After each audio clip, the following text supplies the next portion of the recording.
50.000 persone si attendono numeri da record per il Capodanno 2019 in Prato della Valle a Padova. Lo spettacolo, interamente gratuito, è stato pensato per soddisfare ogni esigenza. La festa in piazza con la musica e l'intrattenimento per le famiglie che vogliono attendere la mezzanotte, quando inizierà lo spettacolo pirotecnico.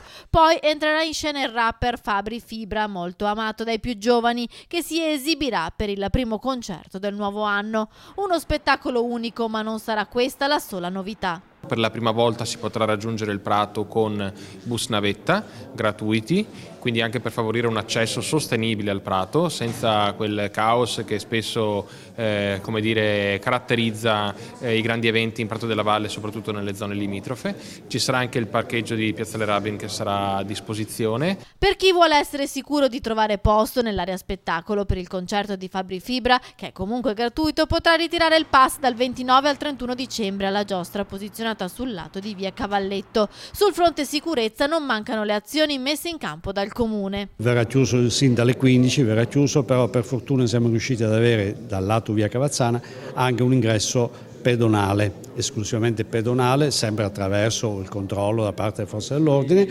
che permetterà di accedere sia in Prato della Valle, quindi in tutte le zone del Prato stesso, e sia anche nella zona di pubblico spettacolo, dove ci sarà ovviamente un ulteriore ingresso dedicato per i possessori del titolo di accesso. Prato della Valle infatti sarà blindato, ogni via d'accesso verrà chiusa con New Jersey di cemento per impedire il passaggio dei mezzi. L'ordinanza del sindaco vieta inoltre di portare con sé alcolici, liquidi infiammabili e bombolette spray.